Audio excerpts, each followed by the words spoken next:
Hello there, and welcome again to another edition of the Open Door Show from Property CEO. You're very welcome to be here, and my name's Ritchie Clapson. Now, over the next 30 minutes, we're going to be taking a deep dive into the world of small-scale property development, and importantly, always having a bit of a bit of fun because life is too short not to. What am I going to be talking about today? Well, I'm going to be talking about what happens if, who knows, a Labour government gets in power. What are we going to do in 2024 in small-scale property development? What does that mean for small-scale property developers, people like you, either in the industry or wanting to get into the industry? Should we get going? Should we talk about it? Here we go. So let me have a think. Well, first of all, what's the chances of a Labour government getting in? Now, I'm going to be completely in the middle today, no political views at all, but I guess everyone's suggesting it's quite likely that we're going to have a change in this country. Whether that's right, whether that's wrong, whichever side of the fence you sit on, that's entirely up to you.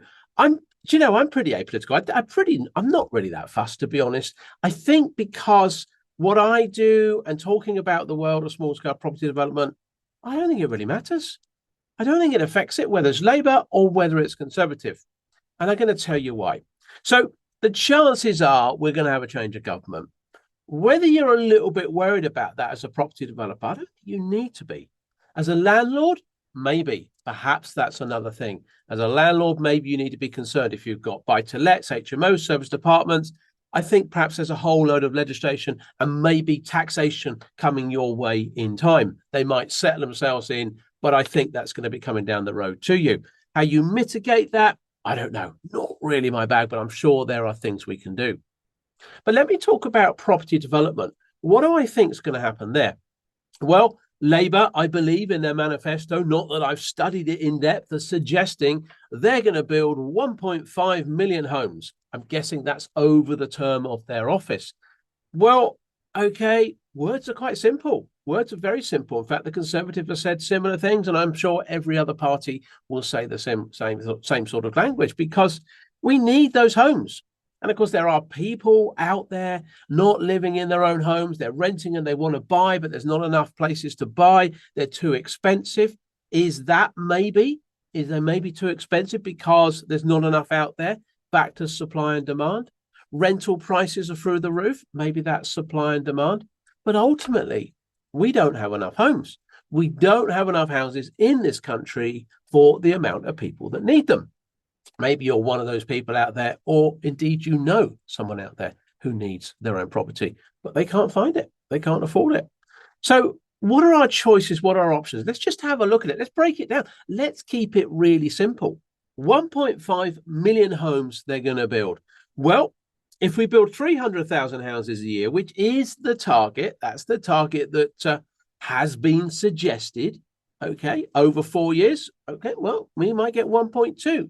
So we're going to have to go a little bit more, 350, 400,000 to get that 1.5 million target over, say, a 4-year term. It's not been done. It's not been done for a long time. And I don't actually hear any wonderful plans that Labour have got, or indeed the Conservatives, to go and deliver that amount of housing. As I say, words are easy. It's great. And of course, like a lot of political parties, that's what we expect. We expect those words to come out and, it's all about votes. It's all about vote winning, if I'm slightly cynical. But what is the true plan? How are they actually going to deliver it? Well, if we think about it, there are lots of opportunities out there to build homes. There's lots of land still in this country. There is a lot of land in this country. A lot of it is greenbelt. A lot of it we don't want to build on. The Labour Party talk about grey belt. And of course, what is that grey belt? Well, the suggestion is sort of the bit in between green and brownfield land existing built up industrial areas, commercial areas. It could be, I think one of their manifesto videos talks about it's old car parks, it's old petrol stations, stuff that's sort of on the edge of town, which is sort of in greenbelt, but no longer required. Yeah, I think maybe some of that grey belt, is it like an old petrol station or an old car park, something that's out there, well, maybe we could build on it. I don't think, though, we need to massively go into the green belt. And I'm not suggesting anyone's saying that.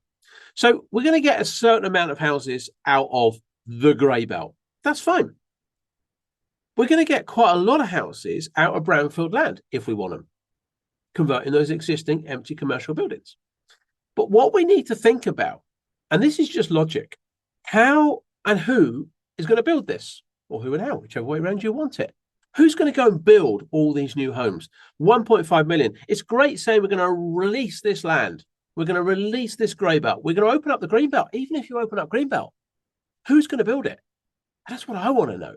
So the reality is it's not all going to be delivered by the Barratts, the Bellway, the Persimmon, whoever they are, those major UK house builders. It's not going to be them delivering all of this. And some of this stuff that they're building takes a long time. The planning process to even convert a greyfield land, that grey land compared to the greenbelt land, well, that's still got to go through planning. And that's not going to be easy, because even if central government is taken over, local government, local planning policies, well, they all remain the same. And what's the current state of the planning system? Well, the system is broken. The planning system in the UK is fundamentally broken. It's probably been underinvested for many, many, many years, 10, 20, 30 years. It's probably been underinvested in. The people aren't there. There's some great quality people, I'm sure, in the planning system, but most of them, certainly from what I hear, are overworked. And then some of the processes, decisions by committee, bonkers in lots of ways. If you think about it, some of the major sort of decisions to build housing in and around our towns and cities are often sent to a committee made up of local business people who really don't have a clue really about housing and architecture and design and town planning, but they're much more interested in local business and protecting, if one was slightly cynical, their backyard, their position. Why wouldn't they be if you could? Who wants to sit on a committee? Generally, committee-type people. We've all met committee-type people, people that love going on committees. Are those the people that you want to decide the fate of whether we get housing in this country? Well, that's what the truth is. They are, a lot of the time. Those and the under-resourced, underpaid planners, the planning departments. So how can you expect them to perform?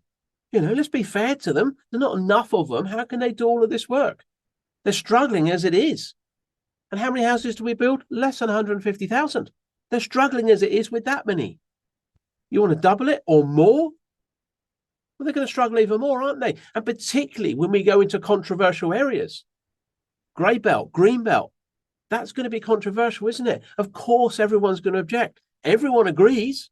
Do you agree? Yeah, we need housing. Of course we do. But if they want to build it down the end of your garden, currently you overlook some nice fields. Yeah, I know we need housing, but not in my backyard. You don't do, and of course that is the problem. That's a major problem that I don't think any political party is easily going to cover off, is easily going to resolve. Certainly not within a parliamentary term. That's for sure. So what is the answer? What is going to happen? What do we need to do? And of course, does the government, whatever government's in, affect what we do as small-scale developers? Well, I think what a government needs to do and needs to look at is who delivers housing, or who can deliver housing. Because housing is a business model. It's not a charitable thing that you go and do. Barratts and Bellway, for example, they go and build houses for profit. They're a business. They'll only build houses they can sell. They don't overly speculate. They've got really efficient business models now. They have to be. They have to compete. So they're going to go out there. They're going to build several 100,000, maybe homes in some areas. And it's those scales, it works for them. Their huge buying power kicks in for them. Their ability to employ the right team and the right site staff to control those projects, it works for them. But of course, what they do is they slow up or speed up, depends on supply and demand and what's going on. But the reality is those sites take months, years even, to get through. And of course, there's a huge amount of speculation.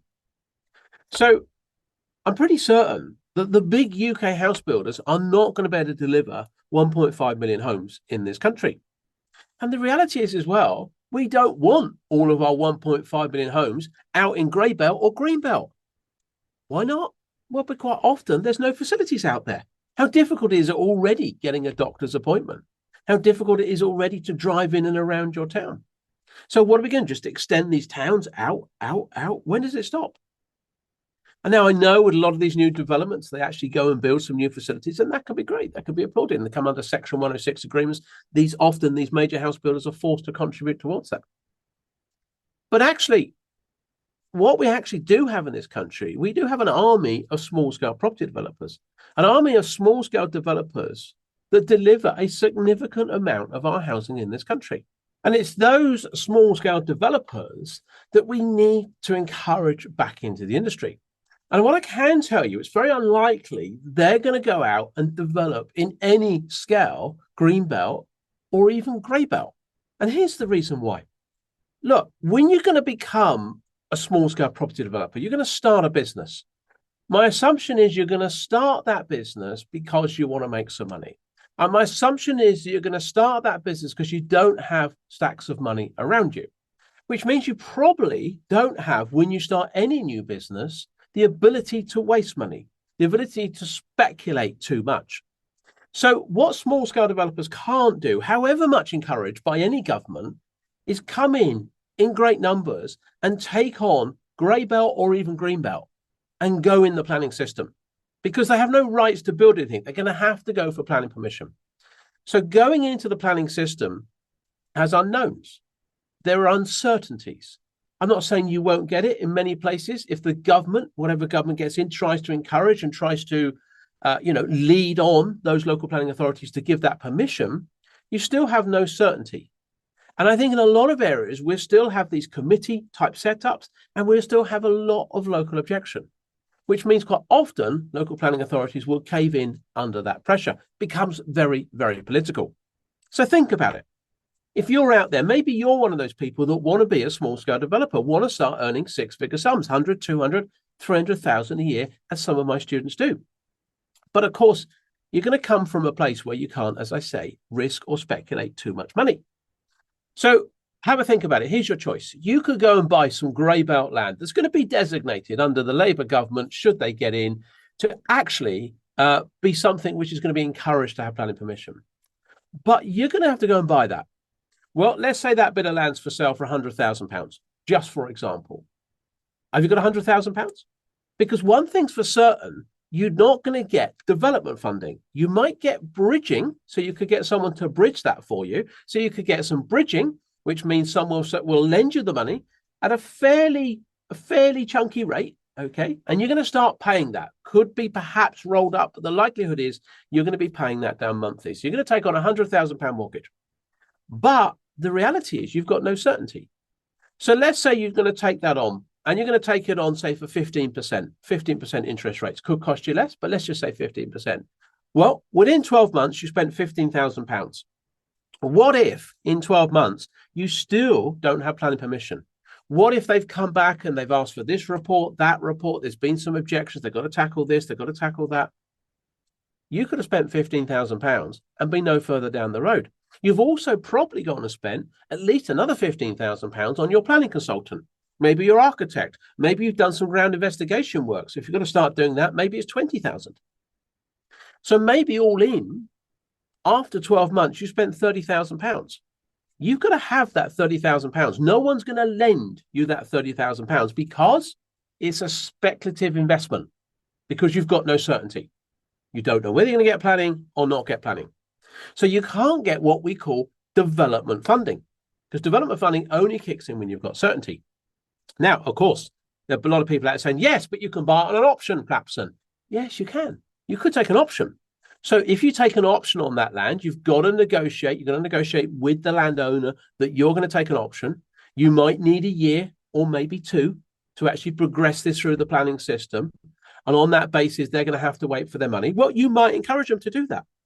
But of course, you still got to spend that second chunk of money, maybe the 15,000, maybe another 20. Have you got that money to speculate? And obviously, you've got to put an option together. There's definitely a couple of £1,000s there of legal costs, and maybe the more, and maybe a bit more. So you're going to be in for £15,000, £20,000.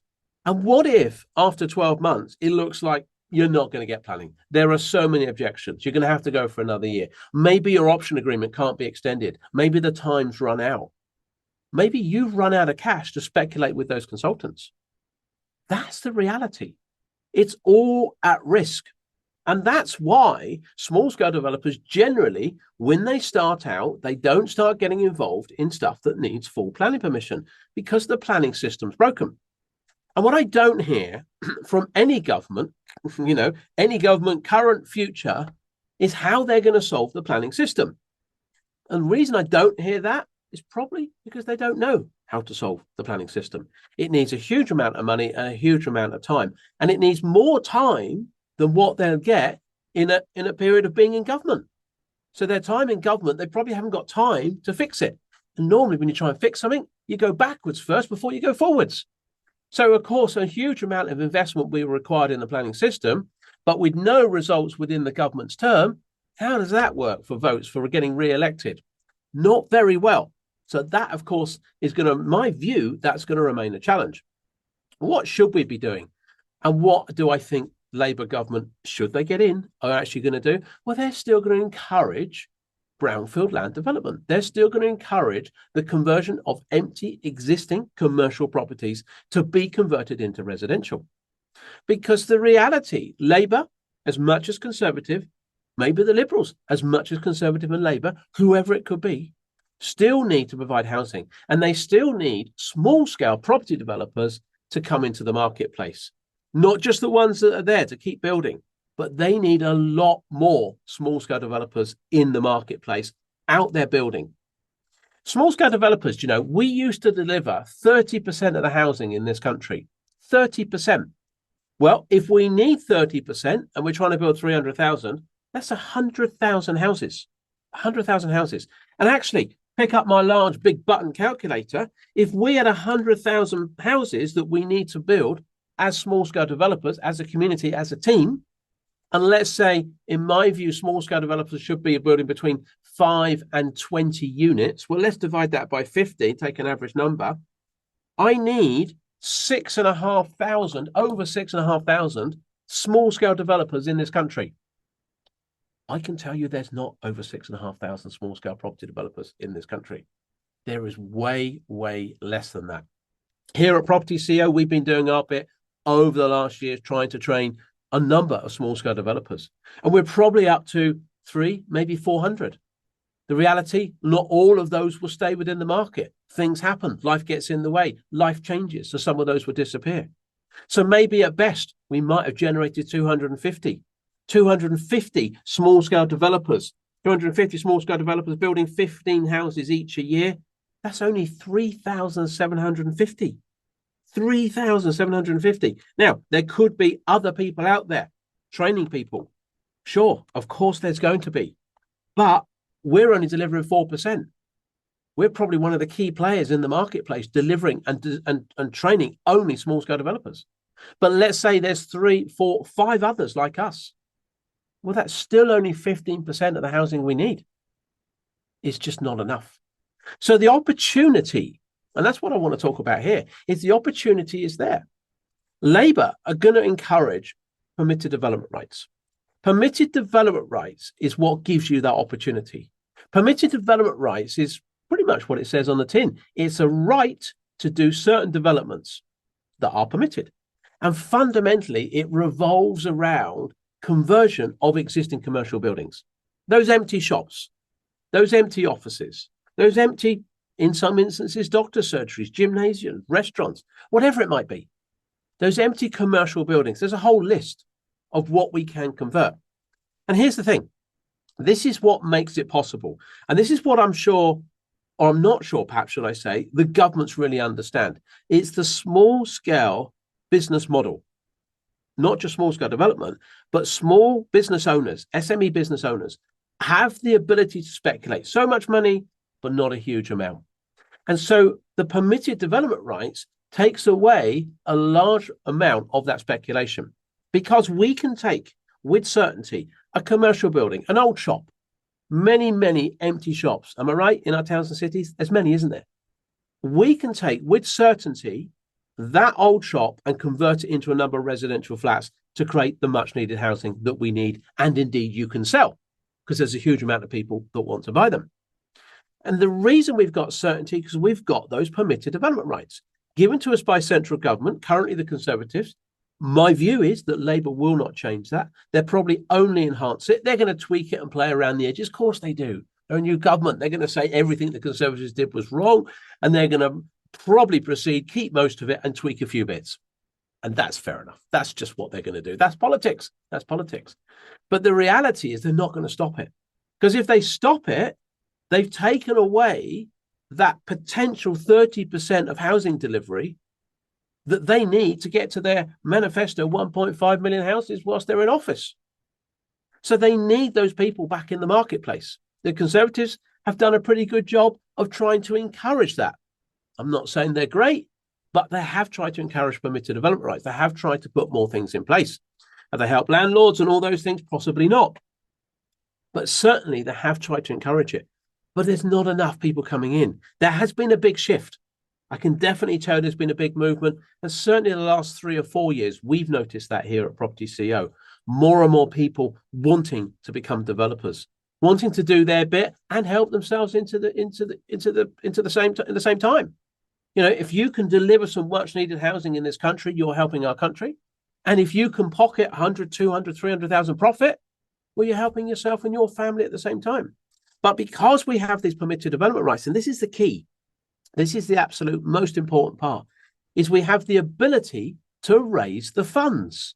We have in this country a whole raft of specialist development funders that are out there waiting with cash, ready to support you. They're currently supporting many, many existing small-scale property developers. They're helping them borrow the majority of the money, up to about 70% normally, to buy the building, to buy that existing empty building. And the reason they will lend that to them to buy it, unlike with the land, is because they know in certain circumstances, providing it's the right use class and it falls within the right permitted development category, these funders know that those developers, which could be you, have the ability to go out there and convert that into residential, and they can't be stopped. There's a process you have to go through, sure, but it's not a full planning application. So they know there's a tick box exercise, and they can see with a large degree of certainty that those developers can go and deliver. And of course, as a business model for you, for us, we know we have certainty. So we can then invest our money wisely. The speculation is not too much. Yes, we're going to have to maybe pay some upfront fees, get some planning done, bit of architecture. But we know pretty much certain when we speculate and invest that money that we've got the right to convert it into residential and exit and make a six-figure sum. And with that as well, those commercial lenders that are out there now, as I say, with cash, will equally lend you 100% of the cost to build the whole thing out. How much do you really need?